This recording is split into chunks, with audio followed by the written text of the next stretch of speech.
The Professor Sir Richard Sorabji reading Michael Redhead's paper, The Relativistic Einstein-Podolsky-Rosen Argument. Thank you. Abstract. We present the possibility of a relativistic formulation of the Einstein-Podolsky-Rosen argument. We pay particular attention to the need for a reformulation of the so-called reality criterion. We introduce such a reformulation for the reality criterion due to Girardi and Grassi and show how it applies to the non-relativistic Einstein-Podolsky-Rosen argument. We elaborate on Girardi and Grassi's view and explain why it cannot be circumvented. Finally, we review and summarize our own views. This is a continuation of the paper by myself and Patrick Riviere, whose defects are exposed and corrected in the present term. Preliminaries. At first glance, the realist interpretations of quantum mechanics, such as Bohm's, offer many advantages over standard interpretations of the theory. In particular, they give a clear, intuitive picture of many potentially paradoxical physical situations, such as the two-slit experiment and the phenomenon of barrier penetration. At the same time, their chief drawback, a form of non-locality that seems, as we have claimed, to conflict with the constraints of relativity theory, is apparently shared by the standard anti-realist interpretations that reject hidden variables and assume completeness, as was demonstrated by the original Einstein-Podolsky-Rosen argument. However, while the Bell argument that establishes non-locality for realistic interpretations, such as Bohm's, has been formulated in a relativistic context, there is no well-established relativistic formulation of the Einstein-Podolsky-Rosen argument. In the absence of such a formulation, it seems hasty to conclude that the tension between the standard interpretations and relativity theory is just as great as that between Bohmian interpretations and relativity. Clearly, if a relativistic formulation of Einstein-Podolsky-Rosen could be given that did not entail non-locality, anti-realist interpretations would have an advantage over the Bohmian interpretation. Let us now investigate the possibility of a relativistic formulation of the Einstein-Podolsky-Rosen argument. First, the standard non-relativistic version of the Einstein-Podolsky-Rosen argument is reviewed, and the problematics of translating it into a relativistic context are considered, paying particular attention to the need for a reformulation of the so-called reality criterion. Then we introduce one such reformulated reality criterion due to Giancarlo Girardi and Renata Grassi, and show how it is applied to the non-relativistic Einstein-Podolsky-Rosen argument. Next, we discuss the application of the new reality criterion in a relativistic context. A relativistic version of the Einstein-Podolsky-Rosen argument must differ from the non-relativistic version in two principal ways. First, the particle states must be described by a relativistic wave function. The details don't concern us here. We need only require that the wave function preserve the maximal mirror image correlations of the non-relativistic singlet state. And indeed, the existence of maximal correlations in the vacuum state of relativistic algebraic quantum field theory has recently been demonstrated. See Redhead 1995. Second, the argument must not depend on the existence of absolute time ordering between the measurement events on the left and right wings of the system, for in the relativistic argument, these may be space-like separated. As it turns out, the non-relativistic version of the argument does invoke absolute time ordering. To see how to get around this problem, we must briefly review the standard formulation of the incompleteness argument. For Einstein-Podolsky-Rosen, a necessary condition for the completeness of a theory is that every element of physical reality must have a counterpart in the theory. To demonstrate that quantum mechanics is incomplete, Einstein-Podolsky-Rosen needs simply point to an element of physical reality that does not have a counterpart in the theory. In this vein, they consider measurements on a pair of scattered particles with correlated position and momentum. The formulation of the argument in Bohm in terms of a pair of oppositely moving singlet state spin 1/2 decay products of a spin-zero particle is conceptually simpler. In this case, the formalism of quantum mechanics demands a strict correlation between the spin components of the two spatially separated particles, such that a measurement of, say, the z component of spin of one particle allows one to predict with certainty the outcome of the same measurement on the distant particle. This ability to predict with certainty, or at least probability 1, the outcome of a measurement is precisely the Einstein-Podolsky-Rosen criterion for the existence of an element of reality at the as yet unmeasured particle.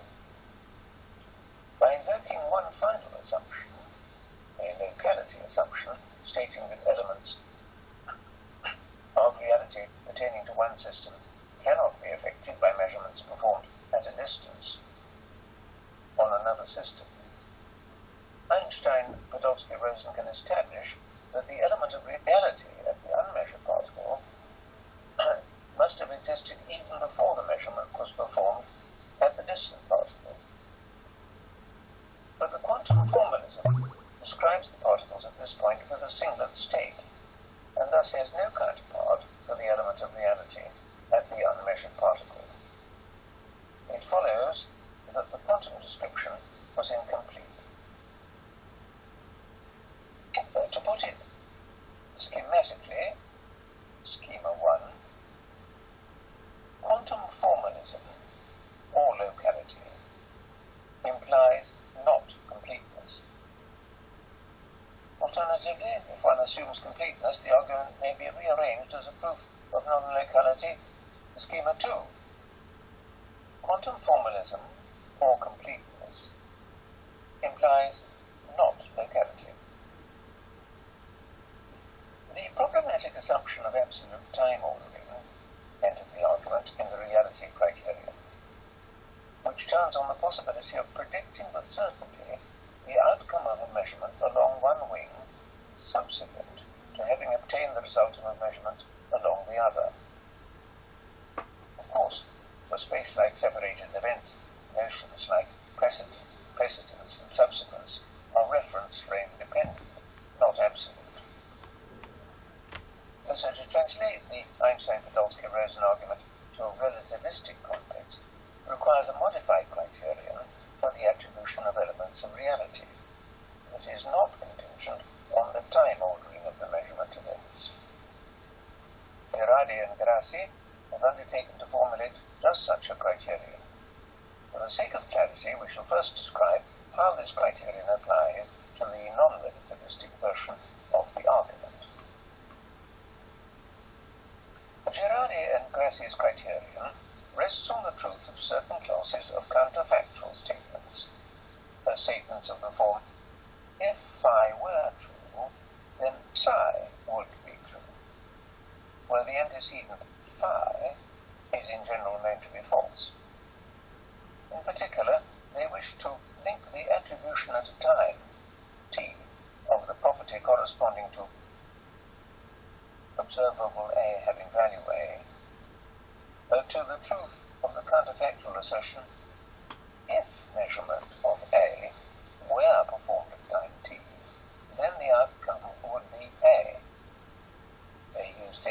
Gracie's analysis of counterfactuals here.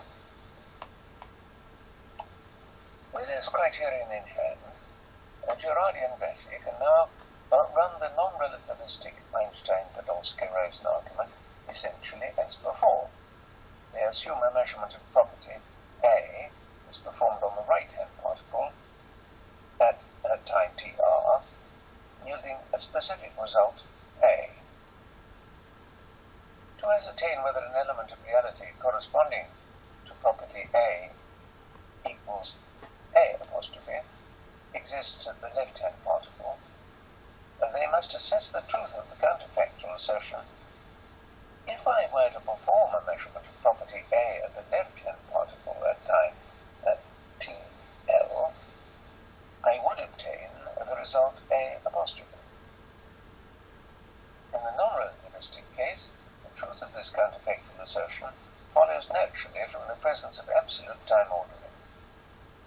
For if tr is less than tl, then the outcome of the right-hand measurement can be assumed to be the same in all of the accessible, most similar, worlds used to evaluate the counterfactual, because it is strictly in the past of the counterfactual antecedent. The strict correlation laws of quantum mechanics also assume to hold at all accessible worlds, then demand that the result of a measurement on the left wing also be fixed at all possible worlds. Specifically, the laws require that A apostrophe equals A. Thus, the counterfactual is true, and an element of reality can be said to exist in the left-hand particle. From here, the argument unrolls in the usual way, and by supplementing this reality criterion with a locality assumption, they call it G-log after Galileo, Girardi and Gracie can deduce that quantum mechanics is incomplete. Once again, we can present their argument schematically by schema 3. Quantum formalism, or G-log, implies not completeness. Or, schema 4, quantum formalism or completeness implies not G-log. The crux of the argument. The system cannot be affected by actions on a system from which it is isolated. In particular, elements of physical reality of a system cannot be influenced by actions on systems from which it is isolated. An examination of the structure of Girardi and Gracie's argument reveals that they make use not of the general principle stated, but of a special case of this general principle, namely that elements of reality cannot be brought into existence at a distance.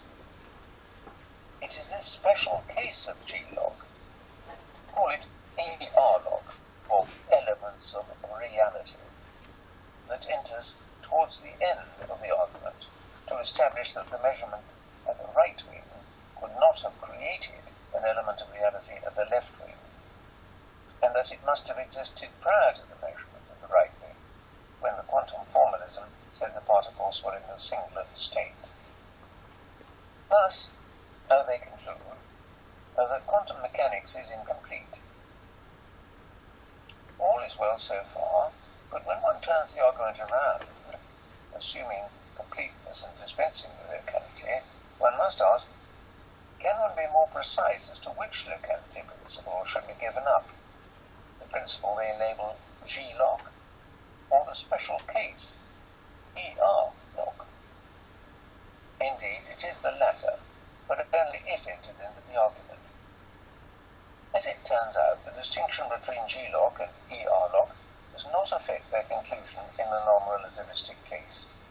Of course, the conclusion they choose to highlight, the creation of elements of reality at a distance, is precisely one that does follow from dispensing only with ER-log. In the relativistic case, they want to claim peaceful coexistence between non-locality and special relativity. However, greater care must be taken with the statement of the locality principle, this time called L-lock, after Lorentz by Girardi and Grassi, because the locality principle must enter at the very beginning of the argument as well as in the usual way at the end. The argument begins in the same way as in the non-relativistic case, with the occurrence of a measurement on the right-hand side, but now the absence of absolute time ordering means the result of this measurement can no longer tacitly be assumed to be the same in all the accessible words used to evaluate the element of reality, counterfactual, at the left-hand side. Locality must be invoked to establish the independence of the outcome of the right-hand measurement from the occurrence of the measurement at the left. This done, Girardi and Grassi then demonstrate the existence of an element of reality at the left-hand side, following the same reasoning as above. From here, the argument unrolls once again in the usual way, and locality makes a second appearance in its familiar place at the end of the argument. In this way, Girardi and Grassi can again prove that standard quantum mechanics plus locality implies incompleteness. But there are two quite distinct cases of L-lock that are actually being employed, one used in getting the argument started, and the other appearing in the conclusion. Girardi and Grassi define L-lock in the following way. An event cannot be influenced by events in space-like separated regions. In particular, the outcome obtained in a measurement cannot be influenced by measurements performed in space-like separated regions, and analogously, the possessed elements of physical reality referring to a system cannot be changed by actions taking place in space-like separated regions. As in the non-relativistic case, it is not the general principle, but rather the two special cases, call them OM-log for outcome of measurement, and ER-log, again for element of reality, that are doing the logical work in their argument. OM-log affirms that the outcome of a measurement cannot be influenced by performing another measurement of a space-like separation, while ER-log affirms that elements of reality cannot be created by performing a measurement of space-like separation. Girardi and Grassi invoke OM-log at the beginning of the argument, while applying the counterfactual reality criterion as discussed above, and they invoke ER-log at the end of the argument, as they did in the non-relativistic case. So if we write L-log equals OM-log or ER-log, then schematically their argument looks like this. Schema 5. Quantum formalism or OM-log or ER-log implies completeness. Or, schema 6, quantum formalism or completeness implies not OM-log or not ER-log. Girardi and Grassi now argue in effect as follows. Assuming OM-log, we can again demonstrate from completeness a violation of ER-log, i.e. Einstein's spooky action at a distance, creating elements of reality at a distance. But if we don't assume OM-log, then we cannot deduce a violation of ER-log. All this is quite correct, but the price we have to pay for not being able to demonstrate a violation of ER-log is precisely that we have to accept a violation of OM-log.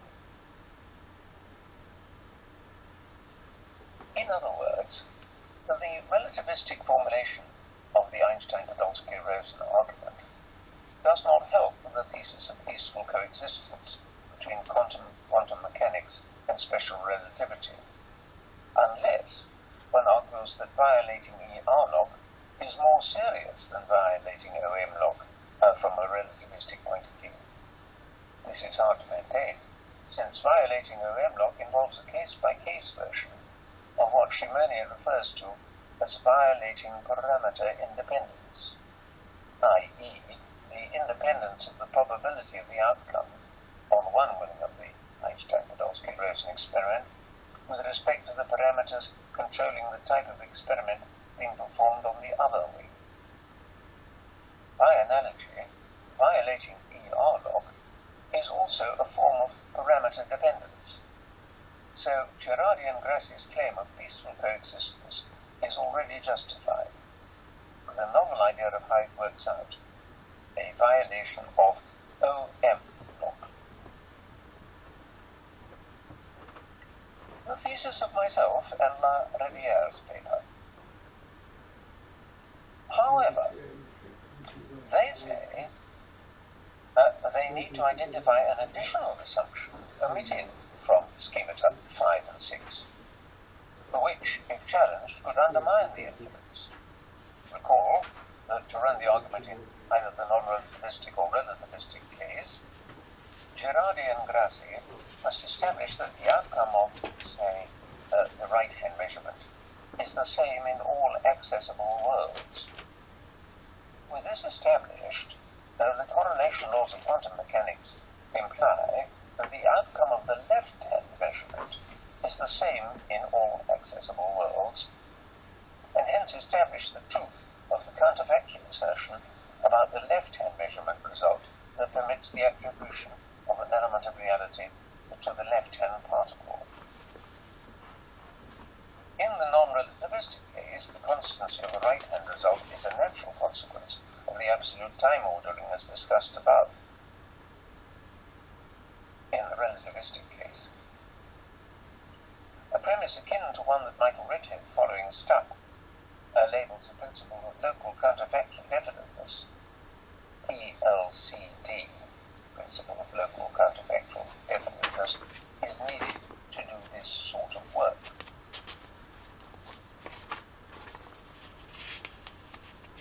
In the present case, PLCD, the principle of local counterfactual definiteness, may be taken to assert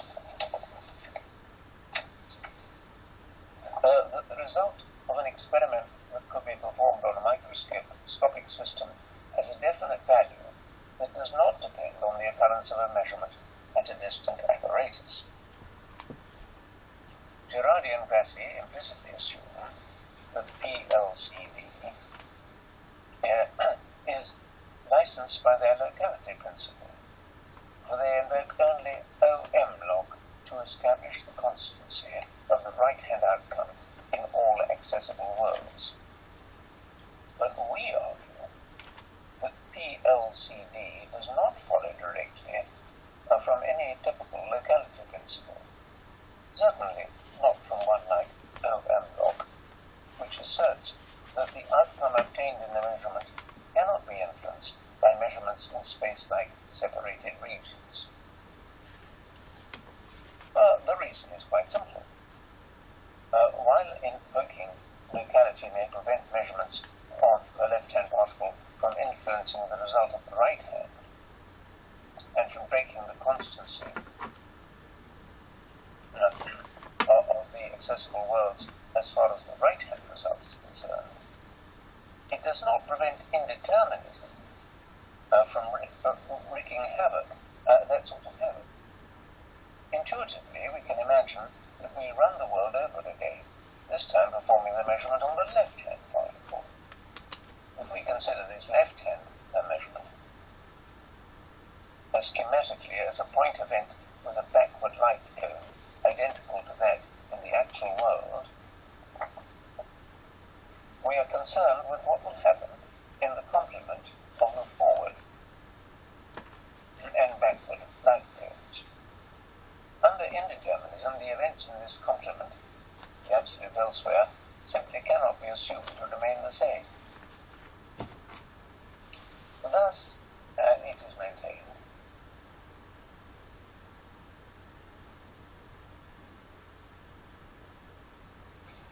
it is maintained that Girardi and Grassi need both OM log and an assumption of determinism to get their argument off the ground.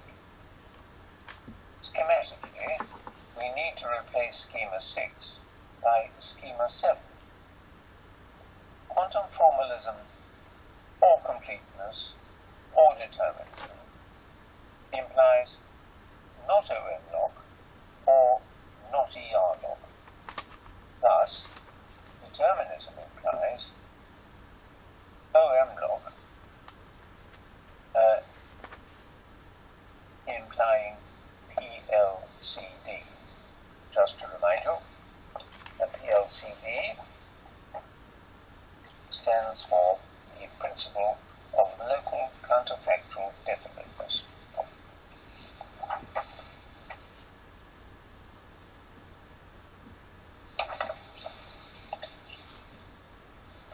Hence, by the disjunctive syllogism, we can infer not ER log.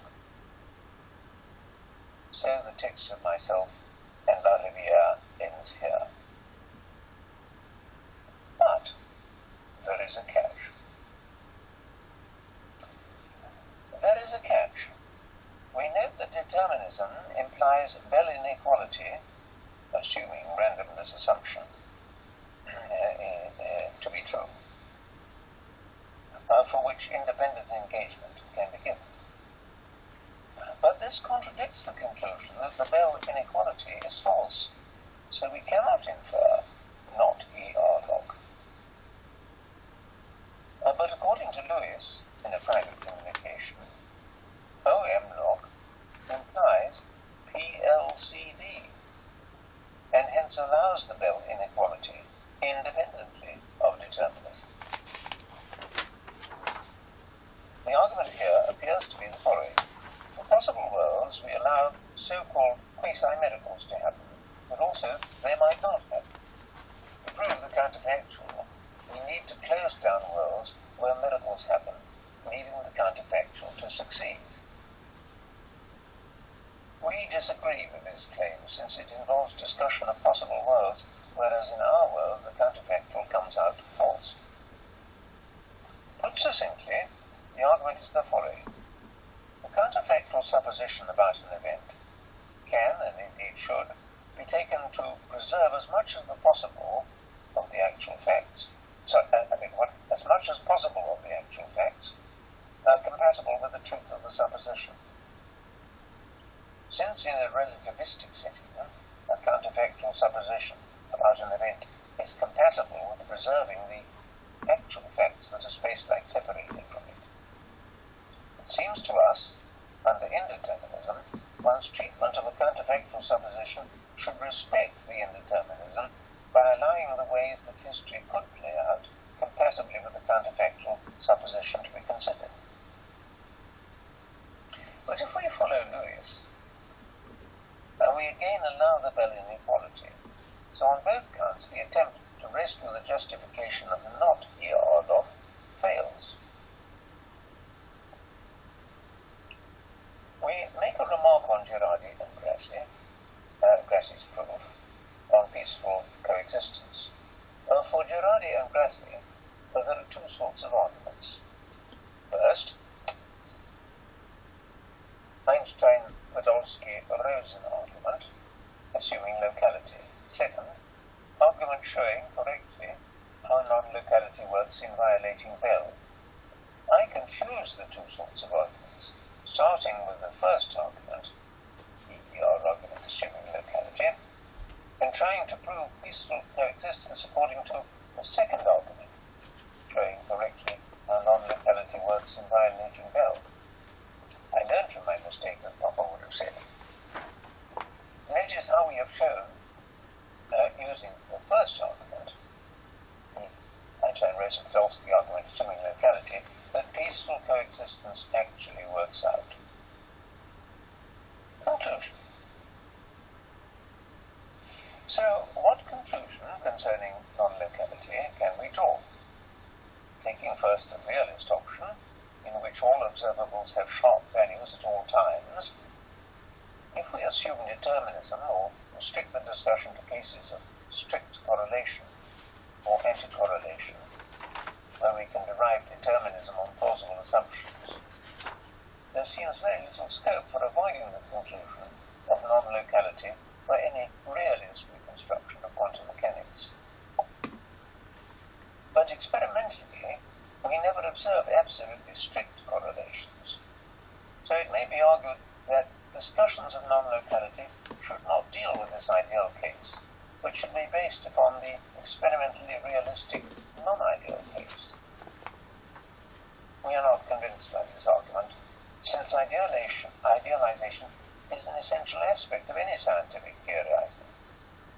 Be that as it may, the assumption of determinism for the non-ideal case, where correlations are less than perfect, may well be suspect. In such cases, one is forced, as we have seen, to go to the stochastic hidden variable framework, and much of the recent discussion is focused on the significance of violating the locality assumptions involved in this framework. Following John Jarrett, these break down into two classes. First class, independence of the probability for a particular outcome of measurement of one particle, conditionalized on the collective hidden variables, from the outcome of measurement carried out on a remote particle. This is what Shimoni calls parameter independence, which is already referred to above. Second class, independence of the probability for a particular outcome of measurement on one particle, conditionalized on the collective hidden variable, from the type of measurement being carried out on a remote particle. This is what Shimoni calls outcome independence. The violation of the first class has been genuinely held to mark probabilistic causal dependence between the outcome of a local measurement and the setting of a remote piece of apparatus, in prima facie conflict with standard interpretations of special relativity, as prohibiting causal links between space-like separated events. Violation of the second class has led to more controversy. It seems to demonstrate that the precise specification of the state of the source, or more generally of the particles before the measurements are undertaken, cannot be regarded as a common cause of the measurement outcomes. Indeed, a direct causal connection exists between the events consisting of the measurement results on distant particles obtaining in the way they actually do. We have challenged this view by proposing to interpret violation of class 2 in the way proposed, but in terms of a non-causal direct dependence between measurement outcomes that lacks the necessary robustness in respect of how the measurement results are brought about, and to merit description as a causal connection. This approach gives up the stochastic hidden variable framework in favor of trying to understand the correlations between distant events in terms of a harmony at a distance, or as Shimoni describes it, a passion at a distance.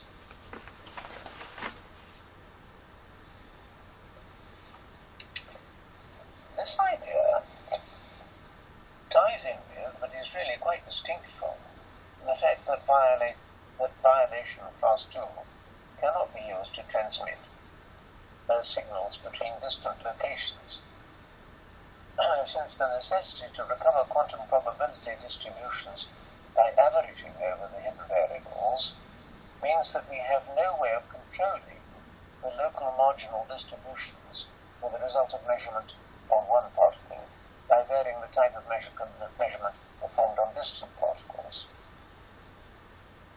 The no-signaling result is often cited to diffuse the tension between non-locality in quantum mechanics and the constraints of special relativity. But at a deeper level, the non-robustness argument may be preferable. Turning to the anti-realist option, we have examined Girardi and Grassi's attempt to reformulate the Einstein-Podolsky-Rosen argument in a relativistic context, and argued that peaceful coexistence does arise. There remains, of course, the question of how to interpret the violation of outcome independence.